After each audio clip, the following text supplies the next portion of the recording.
convaincre les 6,5 millions d'Ivoiriens appelés aux urnes. Dans le même temps, pendant que courent les... Comment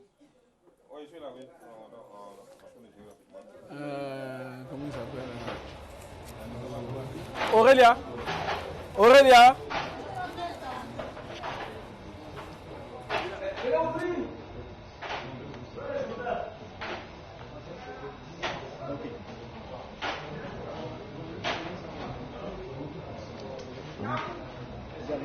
Ouais, on va faire un essai pour.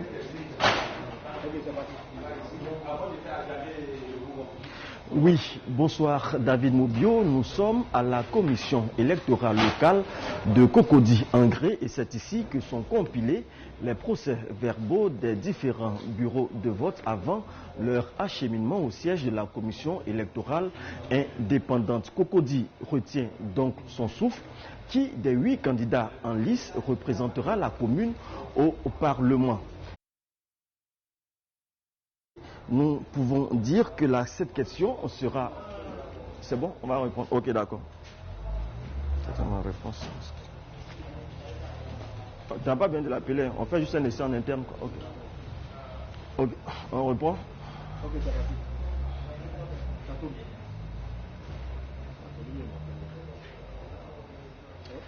Oui, bonsoir David Moubio. Nous sommes à la commission électorale locale à Cocody-Angré et c'est ici que sont acheminés les procès-verbaux des différents bureaux de vote avant leur convoyage à Cocody au siège de la commission électorale indépendante. Cocody retient donc son souffle.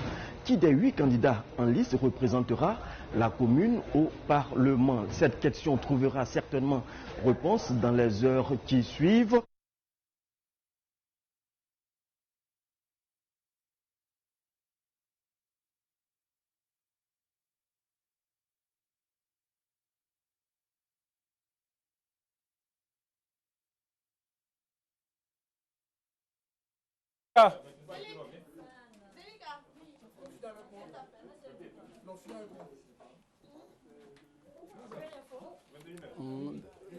Non, les TVU là, qui est à Cocody même? À Cocody, c'est qui? Michel Digré, non? Digré. Il y a 13 villes qu'il faut envoyer. Ouais, 13 villes. C'est bon?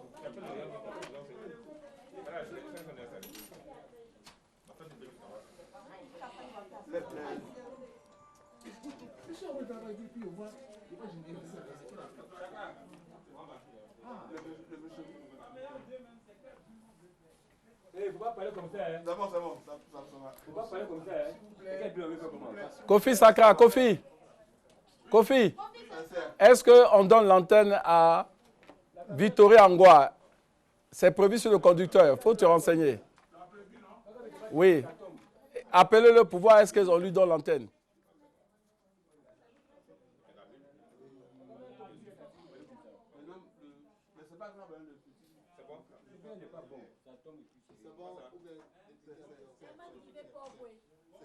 Oui. Man qui veut pas bouer. C'est bon? C'est bon? Oui. Le problème est allumé.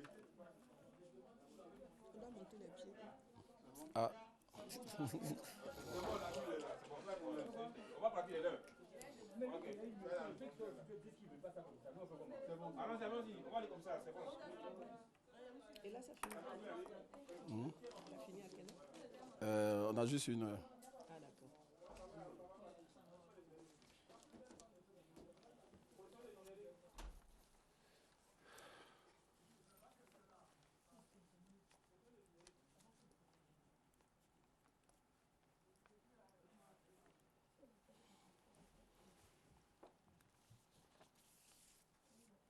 Ici, indépendants, dont Yasmine Wonyen, Timoko Doumbia, Begré Diamant, Pa Déborah l'étudiante, Simi Kofi et Siami Marie Noël.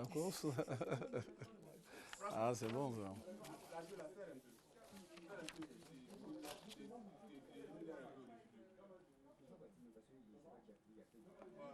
Peut-être qu'ils comptent sur les voix des étudiants. C'est vrai, c'est possible aussi.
Bonsoir et bienvenue dans ce plateau spécial consacré au renouvellement de l'Assemblée nationale de la Côte d'Ivoire. Ce dimanche, les Ivoiriens se sont donc rendus aux urnes pour élire les députés de la première législature de la Troisième République, la 12e depuis l'accession de la Côte d'Ivoire à l'indépendance en 1960.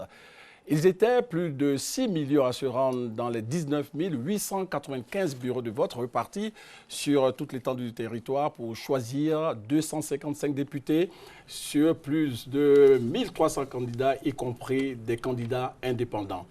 Mais combien sont-ils, ces candidats à la députation, à connaître l'organisation et le fonctionnement de l'Assemblée nationale? Combien sont-ils, ces nouveaux députés, à connaître le rôle du parlementaire, le rôle de la majorité, mais surtout le rôle de l'opposition au Parlement? Nous en parlerons au cours de ce plateau spécial avec nos deux invités. Le secrétaire général adjoint de l'Assemblée nationale, M. Kofi André Marus, et Maître Françoise Kodi-Sofumu, consultante internationale en démocratie, auteur du guide du député, un guide qui, selon l'auteur, participe à la formation des nouveaux députés, à l'acquisition des compétences nécessaires à la maîtrise des outils de leur travail législatif. Nous en parlerons dans quelques instants. Mais avant, Maître Kodis, le guide du député, c'est pour combler un vide. Vous avez fait un constat. Oui, c'est exact. Oui. Disons que en décembre 2000, le peuple de Côte d'Ivoire était allé aux élections. Oui. Et à la suite de ces élections, sur les 225 députés, les 2/3 de ces députés faisaient leur premier pas à l'hémicycle. Et à la suite de cela, on a constaté également qu'au niveau de la nouvelle Assemblée, il y avait une opposition significative. De sorte que, disons qu'au niveau de l'Assemblée, on devait se retrouver maintenant avec des débats très ouverts, parce que dans les précédentes législatures, l'opposition était très minoritaire au niveau de l'Assemblée. Donc nous avons pensé qu'il fallait que les nouveaux députés qui faisaient leur entrée à l'hémicycle puissent, j'allais dire, maîtriser leur rôle, maîtriser les contours de leur rôle, et puis qu'ils sachent aussi qu'il y aura désormais une cohabitation significative. Et comme l'Assemblée nationale est le lieu, j'allais dire, où s'exprime de manière très prononcée la démocratie, nous avons estimé qu'il fallait procéder à la formation de ces nouveaux députés. Ces nouveaux députés, parce qu'on venait de faire le référendum du 24 juillet de 2000, et qu'après la promulgation de la nouvelle constitution pour la Deuxième République, ce n'était pas évident de connaître les nouvelles dispositions. Et c'est ainsi que l'organisation que j'ai eu l'avantage de créer, l'Association internationale pour la démocratie en Afrique, a organisé, avec la collaboration des députés eux-mêmes et le soutien des partenaires financiers du développement, un séminaire atelier qu'on a intitulé les défis du député de la Deuxième République. C'est ça. Et c'est donc ce guide que vous venez d'indiquer là, dont vous venez de parler, ce guide est un peu, si vous voulez, la synthèse de toutes les contributions, des recommandations, et puis l'accent était mis sur le rôle même du député. Alors, c'est quel regard, au niveau de l'Assemblée nationale, quel regard a-t-on jeté sur ce guide? Parce que je me dis qu'au niveau de l'Assemblée nationale, la formation des députés demeure une priorité. Absolument, absolument. On ne peut pas légiférer sans savoir ce que c'est que l'Assemblée nationale, sans savoir son rôle. Donc, ce guide est arrivé à un bon moment où nous passions d'une première république à une deuxième, d'une première république où il y avait une constitution qui avait 76 articles, à une nouvelle constitution qui avait plus de 130 articles. Donc, il fallait un document qui puisse permettre aux députés d'engager un peu les débats en connaissance de cause. Et le document est bienvenu, a été bienvenu. Maintenant, bon, Et il y a des refontes à faire avec la nouvelle avec constitution. la Voilà. nouvelle constitution. Nous en parlerons dans quelques instants. Victorien Angwa est sur place au siège de la CEI, la Commission électorale indépendante. Nous espérons avoir quelques résultats cette nuit, mais ce n'est pas sûr. Et là, il faut le dire tout de suite. Les résultats seront certainement connus dans les prochaines 48 heures. C'était donc le vendredi 9 décembre dernier à minuit que le président de la commission électorale indépendante lançait la campagne pour les législatives. Que dire de toute la campagne, de son déroulement du jour de vote? Le point avec Gabriel Zanilo. Samedi 10 décembre, la campagne pour les législatives est ouverte. Les 1337 candidats aux 255 postes de députés ont une semaine pour convaincre les 6,5 millions d'Ivoiriens appelés aux urnes. Dans le même temps, pendant que courent les candidats à travers communes, villages et hameaux, Youssouf Bakayoko, le président de la commission électorale indépendante, les invite à mener une campagne apaisée. Un appel repris aussitôt en boucle par les organisations de la société civile, les ONG et les institutions internationales chargées de superviser la campagne des législatives. Dès le premier jour, le ton est donné. Les affiches des candidats en sont une illustration parfaite. Chacun soigne son image. Costume cravate pour les hommes, les femmes tailleurs et le pagne cousu classique. C'est le ton de la responsabilité. Dans leurs activités de campagne, ils ont préféré certes les meetings, les parades avec les klaxons, la liesse populaire, les fanfares, mais aussi le porte-à-porte, les rencontres communautaires, bref, la campagne de proximité. Les candidats veulent tous transcender la fonction du député, être à l'écoute des vraies préoccupations des populations. Est-ce de la démagogie ou de la réalité? Mirage ou vérité? L'avenir le dira. Une chose est certaine, les candidats comptent porter la veste du peuple. Un combat âpre s'est donc invité dans la campagne entre partis politiques et indépendants qui s'affrontent dans 205 circonscriptions électorales. Ce dimanche, ce sont les premières élections législatives de la Troisième République. Cette fois, le groupement politique RAIDP au pouvoir n'est pas seul en lice. La coalition doit faire face au Front populaire ivoirien, FPI, l'opposition principale du pays et d'autres partis politiques ainsi que de nombreux indépendants. Ce dimanche également, les meetings géants ont fait place au calme plat. D'Abidjan au sud, à Korogo au nord, en passant par Bouaké et Yamoussoukro au centre du pays, la participation des électeurs serait moyenne malgré la sensibilisation des candidats. 255 postes de députés. Le match s'est déjà joué ce dimanche entre 1337 candidats. Les dépouillements pour les résultats ont commencé. Alors, c'était juste le point avec notre reporter Gabriel Zanilou. Au cours de cette émission, donc, nous allons donner la parole à nos envoyés spéciaux. Michel Digré, qui est à Cocody. Michel, voilà, donc on nous fait signe, Michel Digré. Et puis, Port-Boué, Herman Guivet et Kader Sogodogo du côté des Ferquets. Nous tenterons également d'avoir le président de l'Assemblée nationale. Voilà, alors nous allons continuer le débat sur ce plateau. À la fin de cette élection, comment s'organise l'accueil des députés à l'Assemblée nationale? Bien, il faut marquer une différence. Oui. La fin des élections, la proclamation des résultats ne coïncide pas avec l'entrée en fonction des nouveaux députés. L'entrée en fonction des nouveaux députés aura lieu l'année prochaine, en 2017, puisque le mandat des députés en cours court jusqu'au 31 décembre. Donc, nous allons donner le temps d'achever la législature, attendre les résultats définitifs et puis mettre en place un comité d'accueil.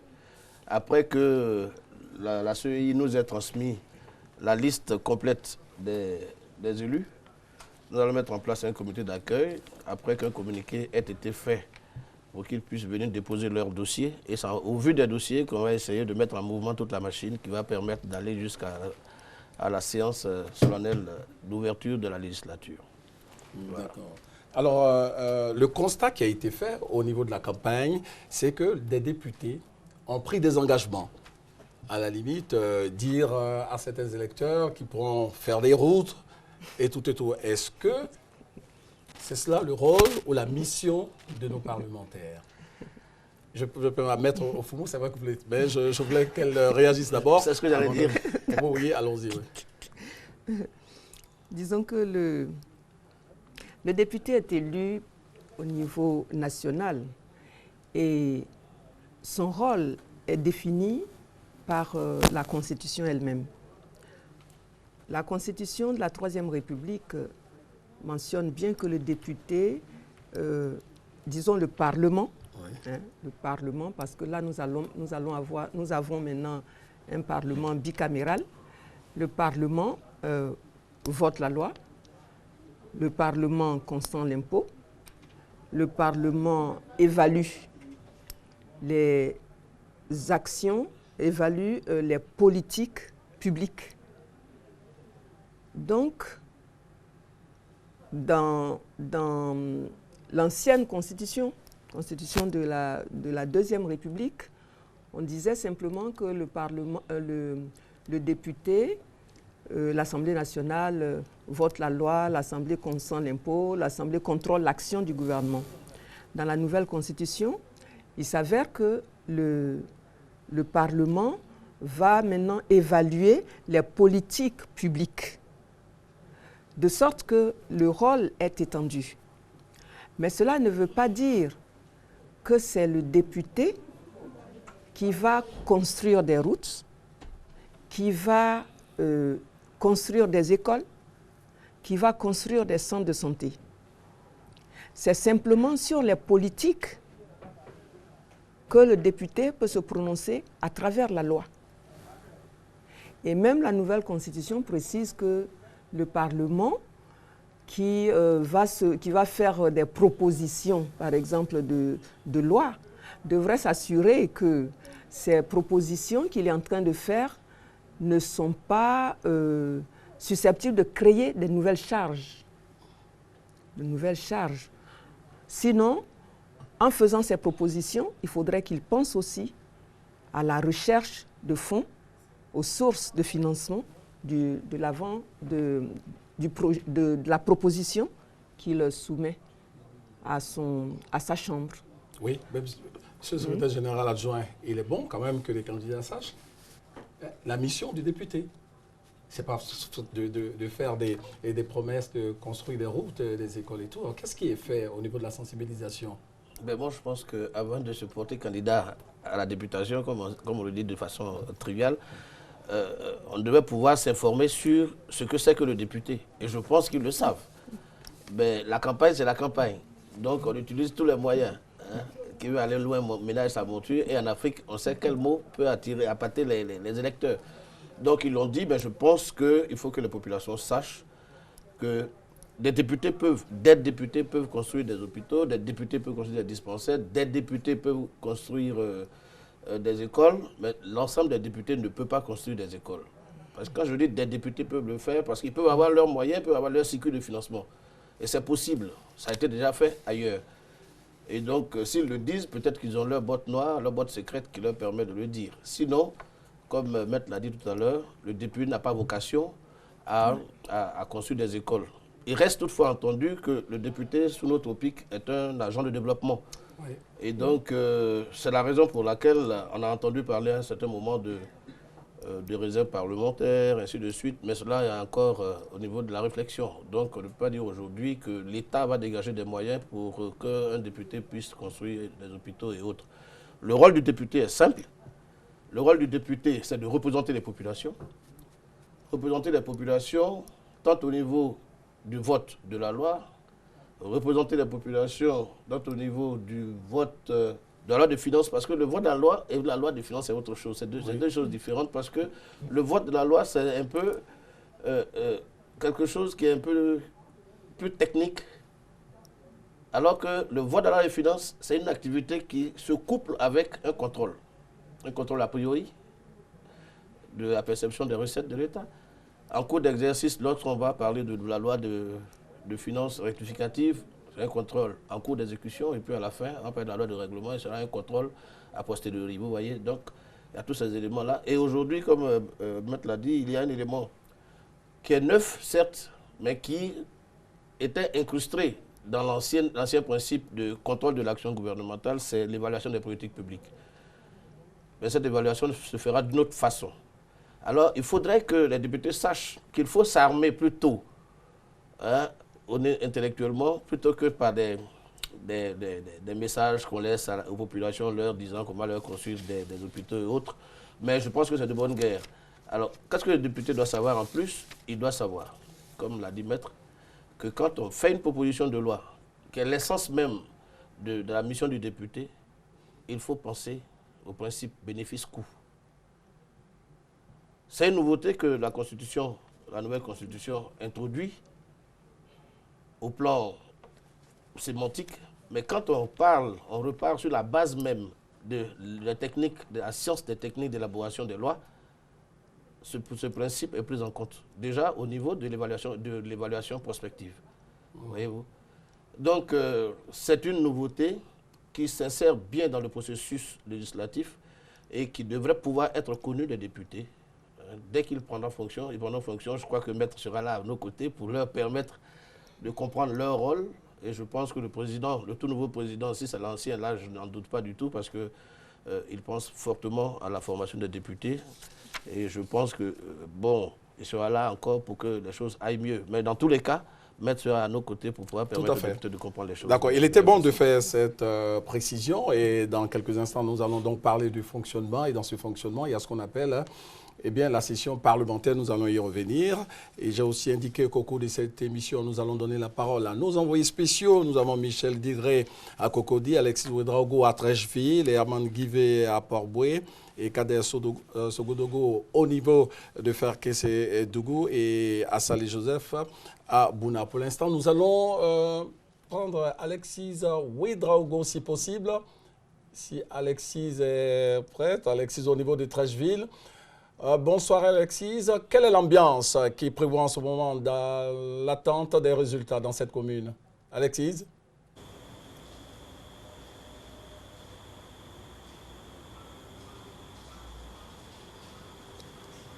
Bonsoir David Mobio, nous sommes présentement ici à l'EPP Pont.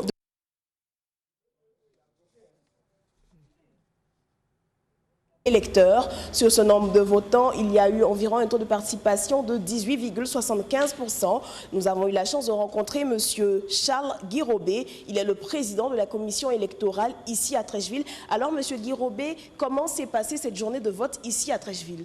À Trècheville, c'est bien passé.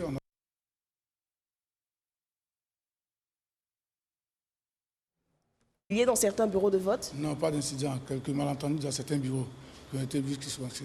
Et à cette heure précise, quel est l'état des lieux? Les bureaux ont fermé, les décomptes ont eu lieu? Les décomptes ont eu lieu, tous les bureaux ont fermé. Nous sommes actuellement en délibération au niveau de la CED. D'accord. Alors il faut rappeler donc, David, que ce centre a...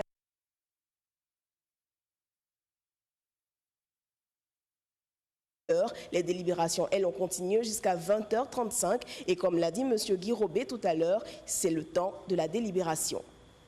Merci Alexis Ouedraogo, vous nous demandez l'antenne dès que possible. Monsieur le secrétaire général adjoint, une session parlementaire. Deux petits mots avant de voir l'élément. Les députés travaillent pendant une période. Et la Constitution, l'ancienne sur laquelle nous avons travaillé jusqu'à maintenant, permettait de comprendre qu'il y avait deux périodes précises au cours desquelles les députés travaillaient. Ces périodes sont appelées sessions.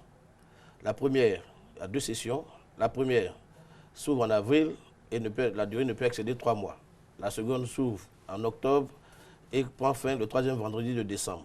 Donc, quand on fait un bon calcul, nous avons 6 mois de travail et puis 6 mois pour que les députés retournent vers les populations qui les ont élus et recenser leurs problèmes et puis venir les corriger par la suite. Donc, voici les deux sessions. Mais au-delà des deux sessions ordinaires, il y a ce qu'on appelle les sessions extraordinaires. C'est-à-dire qu'en dehors des deux périodes indiquées, il peut arriver qu'il y ait des urgences. Et donc, l'Assemblée nationale est saisie de cela. Et l'Assemblée travaille sur un ordre du jour précis. Et cette session extraordinaire prend fin à l'épuisement de l'ordre du jour qui a été proposé. Et la rédaction de RTI 1 s'est intéressée à cette session plénière. Nous allons l'écouter. Maïsako. Dans quelques semaines, une nouvelle législature verra le jour. Les 255 députés de l'Assemblée nationale se réuniront en session, une période durant laquelle ils se retrouveront pour délibérer. La session peut concerner un projet de loi ou tout simplement un fait d'actualité.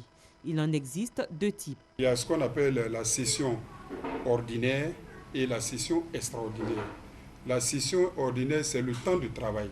c'est le moment de travail des députés que nous appelons la session parlementaire qui court. Dans l'année, il y a 2 sessions parlementaires. Donc la première s'ouvre à partir du dernier mercredi d'avril, 3 mois. Donc en juin, il y a la clôture, nous allons en vacances et nous revenons en octobre. Il y a la dernière session qu'on appelle la session budgétaire sur les différents tests émanant du gouvernement. Lorsque le test nous arrive sur la table du président de la commission, et il appelle tous les députés qui appartiennent à cette commission. Et les députés se réunissent pour plancher sur ces tests-là. Et les émissaires du gouvernement, les envoyés du président de la République, viennent à l'Assemblée devant la commission à qui on a attribué la loi, viennent pour débattre du projet de loi. Donc après avoir travaillé sur le fond et la forme, cette même commission, nous nous retrouvons un autre jour pour adopter le test. Et ce test maintenant va en plénière. Et c'est là maintenant tous les députés, l'ensemble des 255 députés vont se prononcer sur le test qui a été adopté en commission. Lorsque les députés sont en vacances parlementaires, nous sommes dans nos différentes circonscriptions, et que l'État juge qu'il y a des lois qui ne peuvent pas attendre, donc il nous appelle pour que nous venions plancher sur ces différentes lois-là. Et c'est ce que nous appelons une session extraordinaire, c'est-à-dire que ce n'est pas prévu par les tests. La nouvelle législature connaît une innovation majeure, la tenue d'une session ordinaire unique annuelle, en lieu et place de 2 sessions ordinaires lors des législatures précédentes. Ce fait n'exclut pas la tenue de sessions extraordinaires convoquées par le président de l'Assemblée nationale sur un ordre du jour déterminé à la demande du président de la République ou à celle de la majorité absolue de ses membres. Constitution de la République de Côte d'Ivoire, article 94. Chaque année, le Parlement se réunit de plein droit en une session ordinaire. La session de l'Assemblée nationale commence le premier jour ouvrable du mois d'avril et prend fin le dernier jour ouvrable du mois de décembre. Anciennement, dans l'année, on travaille 6 mois à l'Assemblée et 6 mois, nous travaillons sur le terrain. Mais maintenant, nous allons faire à l'hémicycle 9 mois. Ça va donner une certaine efficacité au travail que nous faisons. Parce qu'anciennement, quand on travaille 3 mois, on va sur le terrain. Il se trouve que très souvent, on est obligé de nous appeler en session extraordinaire. Et le travail que nous faisons est sous pression. En une session, on peut recevoir beaucoup de tests. Et donc, ça fait que dans une semaine, nous pouvons traiter au moins 10 tests, 5 tests en une semaine. Mais maintenant, lorsque la session est devenue 9 mois, nous avons le temps, peut-être une semaine pour faire un test. On a tout le temps d'être efficace, d'étudier le test de fond en comble. Plus d'efficacité pour la prochaine législature qui désigne la période qui court du début des travaux des députés après leur élection jusqu'à la fin de leur mandat. Alors, on constate que le député travaille très dur. Alors la question, c'est de savoir quels sont les moyens techniques, on pourrait dire financiers, dont dispose le député dans l'exercice de son mandat. C'est un sujet que vous n'aimez pas trop aborder, mais il est quand même bon. Voilà. Quels sont les moyens dont dispose le député pour... Non, le premier moyen dont dispose le député, c'est l'indemnité parlementaire. L'indemnité parlementaire qui a en même temps le moyen de travail du député, mais en même temps le moyen qui fait de lui la personne indépendante de l'exécutif. Donc, c'est le premier moyen. Mais au-delà de cela, il y a des petits moyens qui accompagnent l'action du député. Mais plutôt que de parler de moyens financiers, moi je parlerai plutôt de ressources humaines et de moyens intellectuels. Voyez-vous, l'Assemblée nationale dispose en son sein d'une administration dont nous sommes les coordonnateurs, le secrétaire général et moi. Et donc, nous avons sous nous une direction, dite direction des services législatifs, qui, dans tous les parlements, se trouve être la cheville ouvrière du travail parlementaire. Oui. Et comme nous savons que sous nos contrées, sous nos tropiques, nous ne disposons pas d'assez de moyens pour pouvoir recruter des assistants parlementaires pour chacun des députés, nous faisons en sorte qu'il y ait un pool de techniciens qui puisse être à la disposition des députés. Voilà. Et ce pool-là est pluridisciplinaire. Il y a des juristes, il y a des économistes, il y a des financiers, il y a des médecins, et ainsi de suite. Il y a même des chimistes et tout cela. Qu'est-ce qui explique cette volonté des Ivoiriens? Vous avez eu le nombre de candidats. Qu'est-ce qui pousse les Ivoiriens à être députés quand vous ne faites pas allusion au côté financier qui doit être, je vais dire... intéressant. On se pose la question de savoir comment se fait-il. Parce que chacun a envie de contribuer au développement du pays. Chacun a envie de contribuer à la prise de décision. Chacun a envie de faire des lois. Parce qu'il y a des choses qui se disent en ville. Tenez-vous bien, on vous dit que même quand on parle de ne pas fumer dans les lieux publics, on dit c'est l'Assemblée nationale qui a voté la loi. Or, ça c'est un règlement, ce n'est pas une loi. Donc chacun a envie de prendre une part importante dans le processus législatif en Côte d'Ivoire. C'est ce qu'il faut comprendre d'abord. Il faut comprendre que ce n'est pas tous les candidats qui sont omnibulés par les finances. Et d'ailleurs, s'ils sont omnibulés par les finances, quand ils viendront, je pense qu'ils seront déçus. Ils seront déçus. On n'a pas dit que le député est le plus misérable des agents de l'État en Côte d'Ivoire, mais son rôle n'étant pas de la perception de recettes et autres, je ne pense pas que ce soit cela qui puisse inciter les gens à venir à la députation. Il y a d'abord le prestige de la fonction. Être député, représentant de la nation entière, avoir la même légitimité que le président de la République, ce n'est pas une chose simple. Oui, maître, disons que c'est une fonction politique. Une fonction, j'allais dire que ce n'est pas forcément une fonction de développement. Il y en a qui ont leurs motivations, qui sont guidées par le statut, par exemple, du député. Par contre, il y a d'autres qui sont guidés par le rôle même du député, la mission impartie au député. De sorte que certains vous diront, bon, ben, il faut que je reste à l'Assemblée parce que je veux profiter du statut de député qui contient les immunités, les indemnités, etc. Et d'autres aussi viendront pour ce que a défini tout à l'heure le secrétaire général adjoint, pour participer réellement à la prise de décision. Parce que le creuset le plus, j'allais dire, le plus dynamique en matière de prise de décision, c'est l'Assemblée. Le pouvoir se trouve à l'Assemblée. Ce n'est nulle part ailleurs dans une démocratie. D'accord. Alors, nous allons parler de la suppléance dans quelques instants, mais nous allons nous rendre au siège de la commission électorale indépendante. Victoria Angwa, vous avez l'antenne. Vous avez certainement des informations utiles pour nos téléspectateurs. Bonsoir. Vous avez certainement des informations pour nos téléspectateurs. Bonsoir.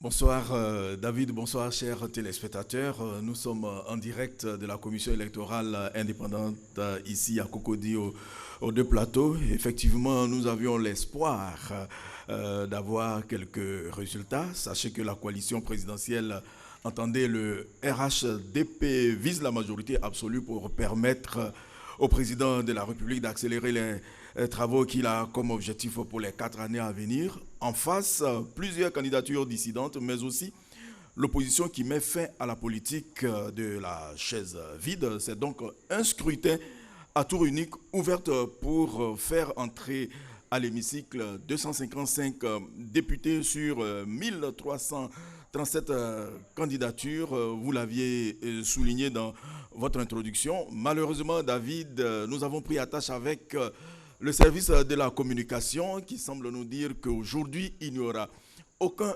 résultat ici à la CEI. Voilà, David, le point que je pourrais vous faire pour ce soir.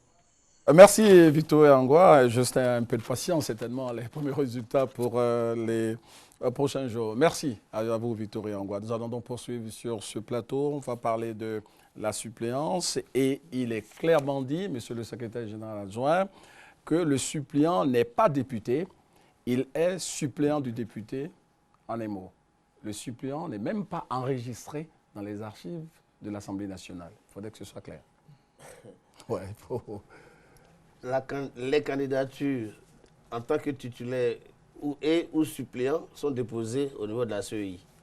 Nous, à l'Assemblée nationale, nous accueillons les députés élus. Voici le premier niveau d'information.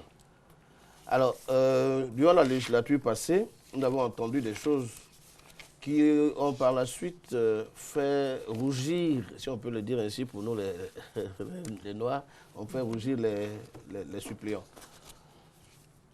Il n'y a pas, à l'heure actuelle dans notre législation, de députés suppléants. Il y a des suppléants de députés, c'est-à-dire des personnes qui sont susceptibles de devenir députés au cas où le titulaire se trouve dans une situation d'incompatibilité et qu'il choisit d'exercer la fonction incompatible.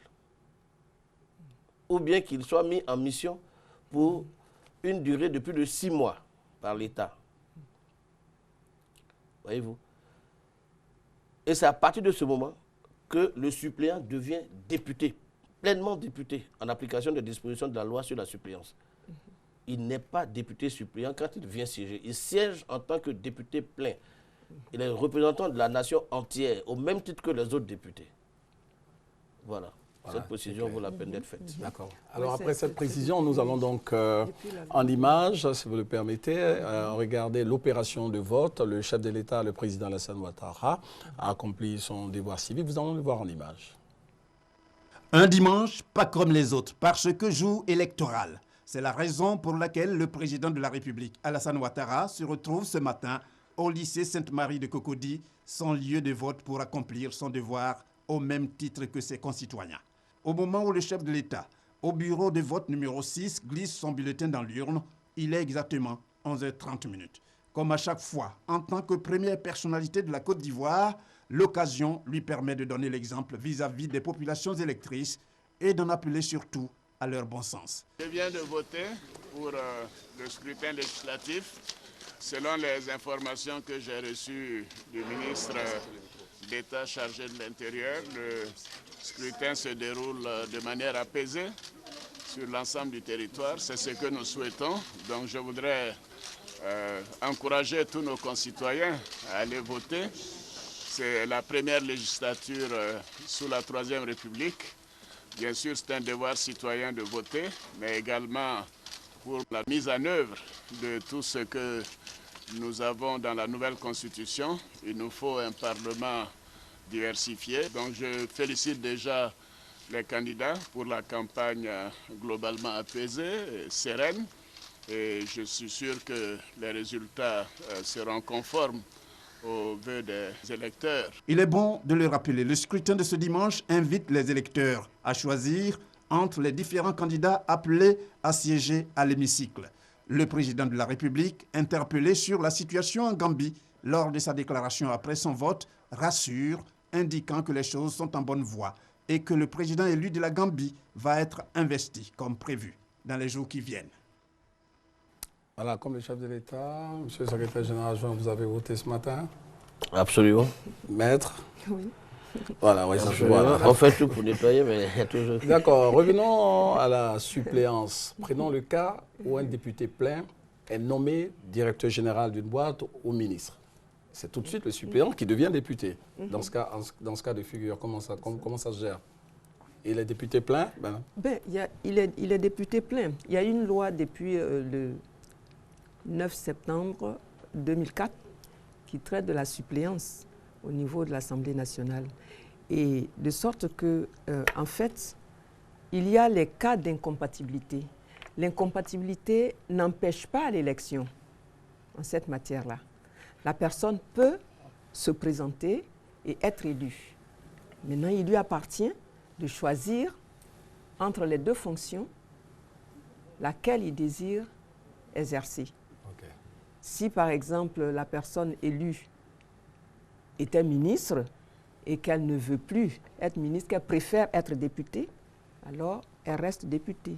Si elle préfère être ministre au lieu d'aller siéger à l'Assemblée nationale, alors son suppléant viendra siéger en ses lieux et places. D'accord. Mais en tant que député à part entière. Oui, tout à fait. Voilà, oui. Nous allons parler tout à l'heure parce que la question fondamentale, c'est après ça, qui perçoit la rente viagère. Mais pour l'instant, voilà, nous allons rentrer en contact avec le président de l'Assemblée nationale, Soro Guillaume. Bonsoir, monsieur le président, depuis Ferquet. Oui, bonsoir à vous tous. Bonsoir, monsieur le président. Alors, vous avez voté ce matin. Quel regard jetez-vous sur le déroulement global du vote? Êtes-vous confiant? Non seulement je suis heureux parce que le scrutin s'est déroulé dans des conditions apaisées, de tranquillité et de sérénité, mais en plus les tendances que nous avons actuellement me donnent vainqueur n'oubliez pas que j'étais face quand même à un candidat coriace du FPI. Donc, nous sommes contents. D'accord. Monsieur le Président, au moment où prend fin la deuxième législature de la Deuxième République, quel bilan faites-vous de l'action parlementaire en tant que président de l'Assemblée nationale? En quelques mots. Oui, rapidement, disons que on peut se souvenir que quand nous venions à l'Assemblée nationale, il y avait un grave problème d'infrastructure. L'Assemblée nationale était brûlée, nous avions été obligés de délocaliser à Yamoussoukro, ensuite au ministère des Affaires étrangères. Au moment où donc notre mandat s'achève, vous voyez une assemblée totalement réhabilitée. L'une de nos fiertés donc à la tête de cette institution a quand même été la diplomatie parlementaire, qui a vu défiler en Côte d'Ivoire autant de grandes personnalités, des chefs d'État, des présidents d'Assemblée nationale. Mieux, la Côte d'Ivoire a repris sa place au plan international dans toutes les institutions parlementaires. Au plan national, nous avons travaillé, vous l'avez vu, sillonner la Côte d'Ivoire pour passer le message de la réconciliation. Et tout ceci m'amène à penser que le bilan, si je veux être modeste, sans être prétentieux, a quand même été au-dessus de la moyenne. Pour clore, je dirais simplement que les députés ivoiriens ont été fiers de participer à la construction et à la naissance de la Troisième République. Alors, Monsieur le Président, dans la nouvelle Constitution,